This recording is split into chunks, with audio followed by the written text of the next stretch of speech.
I think I'm just meant to be alone.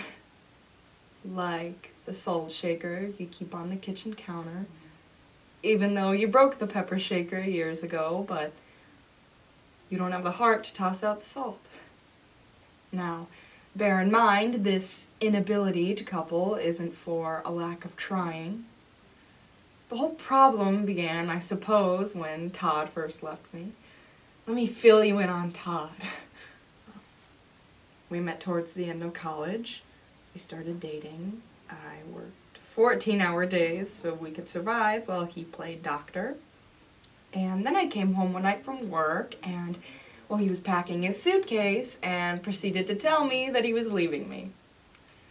And, that he did.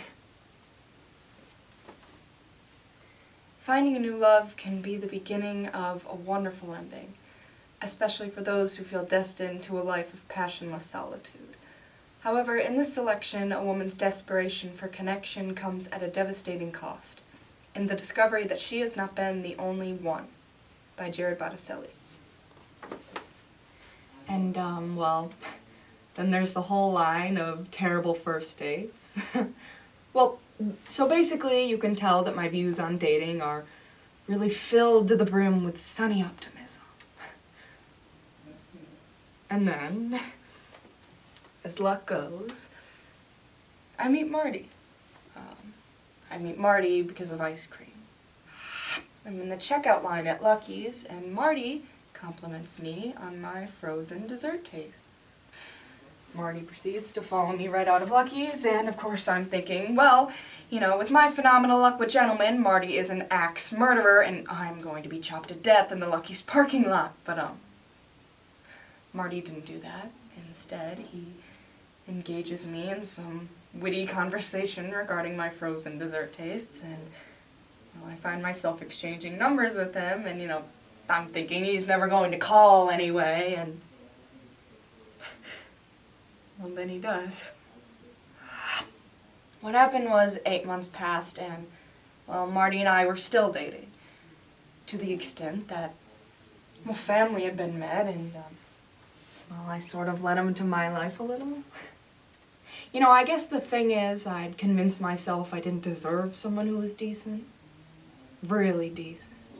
You know, someone who treated me with respect and wanted to be my partner. You know, part of my brain started to wonder about marriage, kids. But I didn't push, you know, I didn't want to take what Marty and I had for granted, and, well, you can never quite tell where things are headed, I guess. Like, I started to feel sick in the morning.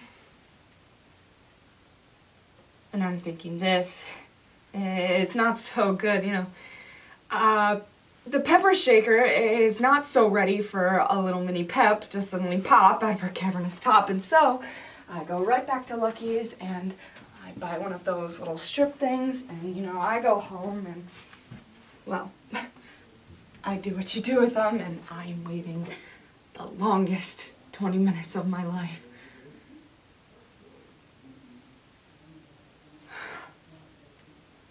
There's a little blue minus sign. So I'm thinking no baby. And when I try to talk to Marty about it, he tells me I'll be fine in a week, but in a week, I'm worse. And, you know, Marty had to go out of town for business that weekend, so I decided I really needed to go to the doctor because I needed some killer antibiotics. And I just remember, as soon as the doctor sees me, she doesn't even take me into the exam rooms. Instead, they get me over to the emergency room. And I just remember sleeping. Really sleeping. It was the next day when my doctor walks in the room. Her face is just strange. And she sits down, and she takes my hand, and she tells me that I'm not pregnant, and that I don't have the flu.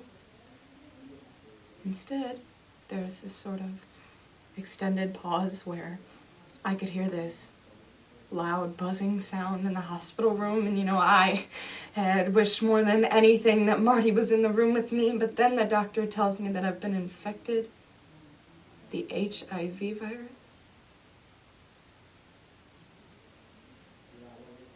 The HIV virus. The one that causes AIDS. The one that you don't recover from.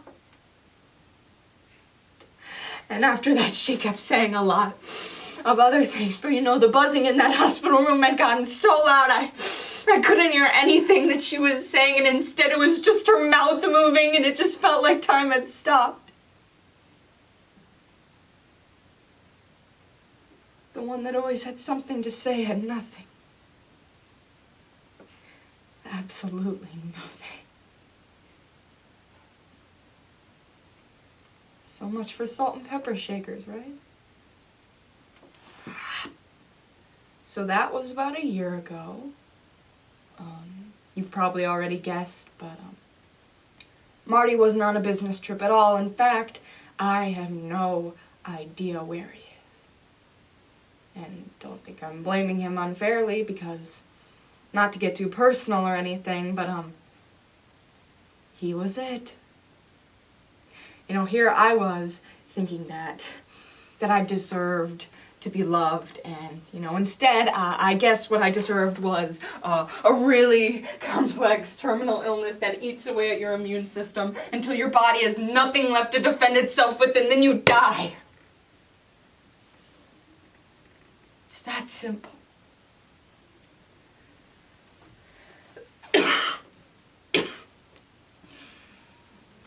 Sometimes at night I just lie awake wondering if I could feel it in my body, consuming everything up like a parasite.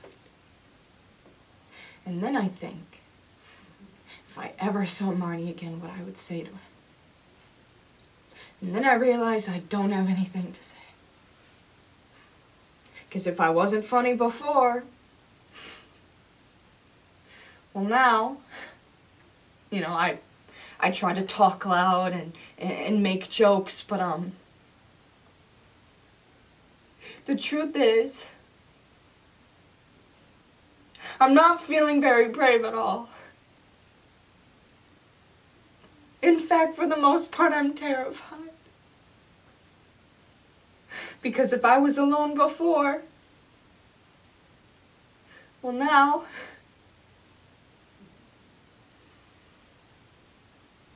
it's strange sometimes to consider what the world will feel like when you aren't a part of it anymore.